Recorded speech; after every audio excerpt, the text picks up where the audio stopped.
নাপোলির খুবই কাছাকাছি ছোট্ট একটা শহরে, নাম কাসেত্তা। আর এই কাসেত্তার মধ্যে আছে পৃথিবীর সবচেয়ে বড় রাজপ্রাসাদ, যা রেজিয়া দি কাসেত্তা নামে পরিচিত। আর আজকে আমরা এই পৃথিবীর সবচেয়ে বড় রাজপ্রাসাদের ভিতরে কি কি আছে না আছে তা ঘুরে ঘুরে দেখব।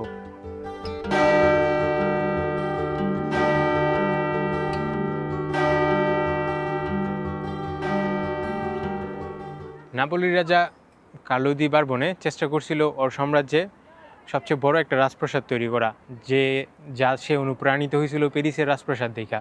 আর তার ফলাফল হচ্ছে রেজিয়া দি কাসেত্তা। তো রেজিয়া দি কাসেত্তার এটা হচ্ছে মেইন দরজা। এখান দিয়ে প্রবেশ করার সাথে সাথে আমরা দেখতে পাবো এখান থেকে সরাসরি একদম জার্দিনো আংলেজের একদম লাস্ট অবধি, যা বাগানের একদম শেষ অবধি দেখা যাবে। সো এটা ইউনিক একটা ভিউ, যা মোটামুটি বড় বড় কাসেলগুলোতেই থাকে, যেমন তাজমহলেরও সেম মেইন গেট দিয়ে ঢোকার সাথে সাথেই দেখা যায়। সো এইখানেও আছে সেম ভিউ, যে আপনি গেট দিয়ে ঢোকার সাথে সাথেই পুরো সাম্রাজ্যটা একবারই দেখতে পারবেন। এই বিশ্বের সবচেয়ে বড় রাজপ্রাসাদ রেজিয়া দি কাসেত্তাতে। আর এটা হচ্ছে তার এন্ট্রি পয়েন্ট, যা মেইন ফটক। আর এটা হচ্ছে স্কালা দি অনরে নামে পরিচিত। স্কালা দি অনরের মধ্যে দেখতে পাবো আমরা দুইটা সিংহ আছে, একটা দুইটা সিংহ দ্বারা রাজা বুঝে যেতে চেষ্টা করছে যে কতটা শক্তিশালী আর সামর্থ্যবান তিনি। এজন্য এন্ট্রিতেই দুইটা সিংহ দিয়ে রাখছে। অনরের আরেকটা মজার ব্যাপার হচ্ছে স্কালা দি অনরের দুইটা সিংহ ছাড়াও উপরের দিকে তাকালে দেখা যায় তিনটে স্ট্যাচু আছে। তো তিনটা দ্বারা তিনটা ফেটালিটি বুঝাইছে, মানে তিন ধরনের ব্যাপার স্যাপার, যুদ্ধ, তারপরে জ্ঞান বা আলো, দেবীদের মূর্তি। সেখানেও দেখা যাবে একটা সিংহ আছে। বেসিক্যালি ওরা শক্তিবান সেটা বোঝানোর জন্য বারবার সিংহ ব্যবহার করছে।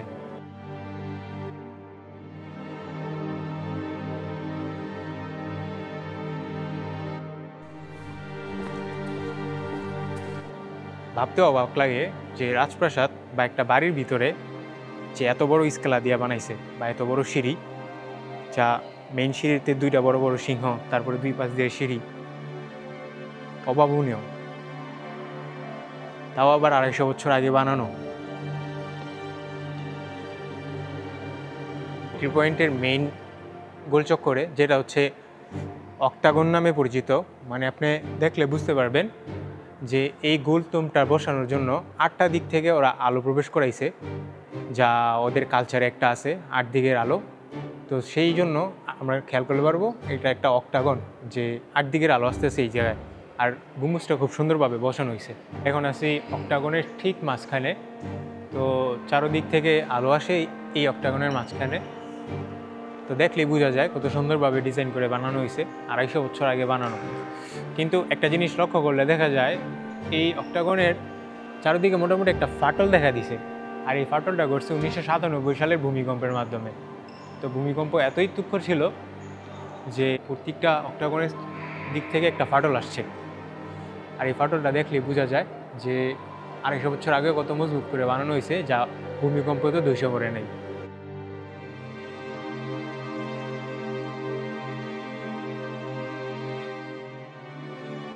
তো ডোমের নিচ থেকে হাতের বাম সাইডে যদি যাওয়া যায়, তাহলে আমরা আস্তে আস্তে প্রবেশ করব ডিপ্লোম্যাটিক রুমগুলোতে।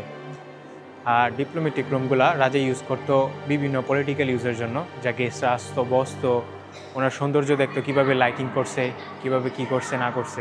তো আমরা আস্তে আস্তে যাচ্ছি থ্রোন রুমের দিকে বা সিংহাসনের রুমের দিকে। কিন্তু তার আগে আসে ডিপ্লোম্যাটিক রুম, যা রাজা সুন্দরভাবে লাইট দিয়ে সাজাইছিল বিভিন্ন ডিপ্লোম্যাটিক কাজ টাজ করার জন্য, যার মধ্যে অনেক গেস্ট আসতো, কারণ তিনি রাজা ছিল নাপোলি। আর নাপোলির বিভিন্ন গেস্টরা এসে এখানে বসতো। জারবাতিগুলো খুবই সুন্দর, প্রায় সোনালি কালারের, কি জানি স্বর্ণ দেওয়া, হয়তো বা বাদাই করতেও পারে।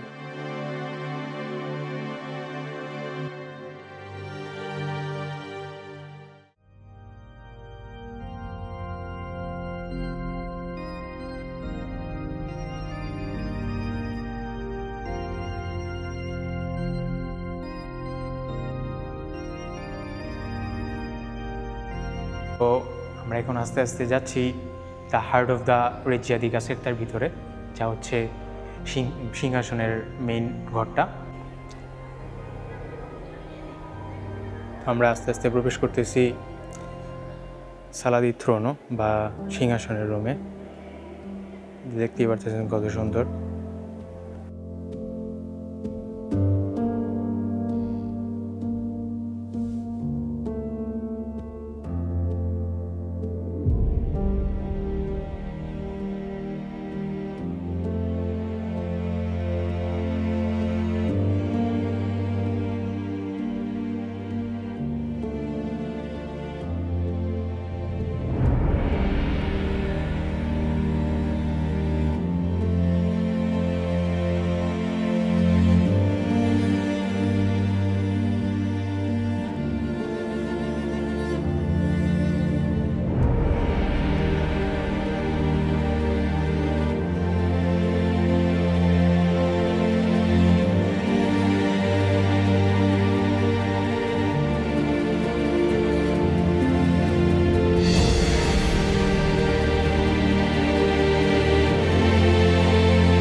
তখন আমরা দেখছি রেজ্জা দি কাসেরতার ভেতরের অংশ, যা ছিল মিউজিয়াম টাইপ। সেখানে ছিল আর্ট, বিভিন্ন ডিজাইন, স্কাল্পচার। আর এই পর্বে দেখবো আমরা রেজ্জা দি কাসেরতার বাগান, যে বাগান খুব সুন্দরভাবে বানানো হয়েছে, অনেক বিশাল করে, বিভিন্ন ধরনের গাছ, বিভিন্ন ধরনের ফন্তানা।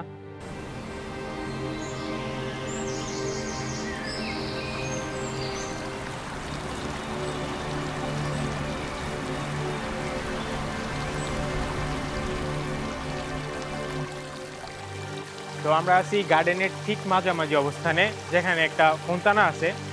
আর এই ফন্তানার নাম হচ্ছে ফন্তানা দি ডলফিনে, যা বেরগামো শহরও একটা আছে, কিন্তু এইখানে একটা বেশি পপুলার, কারণ এখানে সাগরের 3টা মনস্টারকে একসাথে দেখানো হয়েছে এই ফন্তানার মধ্যে।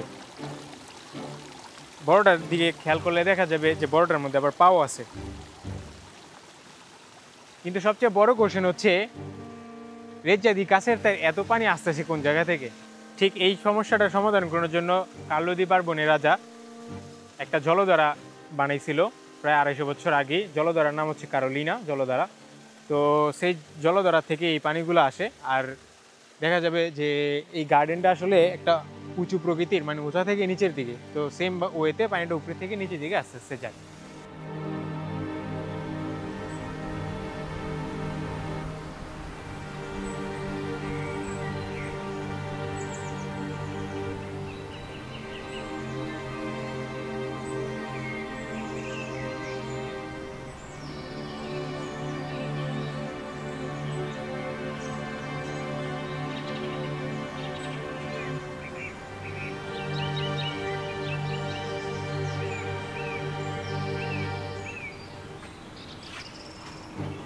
আমরা চলে আসছি আমাদের গন্তব্যস্থলের একদম শেষ মাথায়।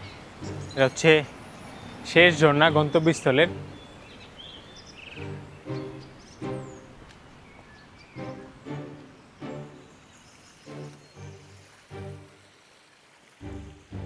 এক একটা রাজার রাজপ্রাসাদে যত বেশি ঝর্ণার, যত বেশি কারুকার্য ওলা মূর্তি থাকে, ওদের শক্তি সামর্থ্য তত বেশি বোঝা যায়। আর এই দেশের কারুকার্য করা ভাস্কর্য যখন বানায়, স্কাল্পচারগুলো ওরা মিথোলজিকে অনেক ফলো করে, যেমন গ্রিক গড বা ওদের কালচার সেই অনুযায়ী। তো এখানে যেটা আছে সেটা হান্টিংয়ের একটা বড় মিথোলজি উঠে ধরছে, দেখাই যেতেছে।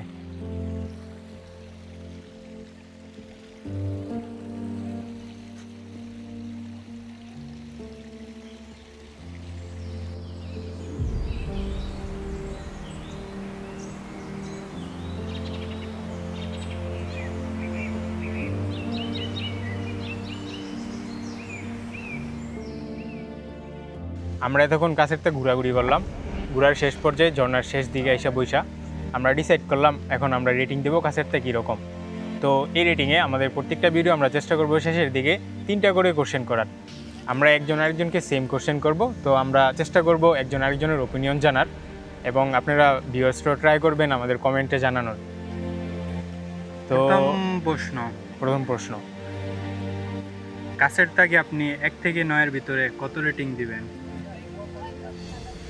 ওভারঅল কাছেরটা 1 থেকে 9-এর মধ্যে রেটিং দিতে হলে আমার মতে দেব 7 থেকে 8। কারণ কাছেরটার রেজিয়াটা অনেক সুন্দর দেখতে, মিউজিয়ামটাও খুব সুন্দর ছিল, বিশেষ করে সিংহাসনের রুমটা সেটা স্বর্ণ দিয়া বাঁধানো ছিল, প্লাস অনেক বড় গার্ডেন ছিল, পানির রিফ্লেকশন এবং পানির হ্যালুসিনেশনটাও ট্রাই করছে ওরা।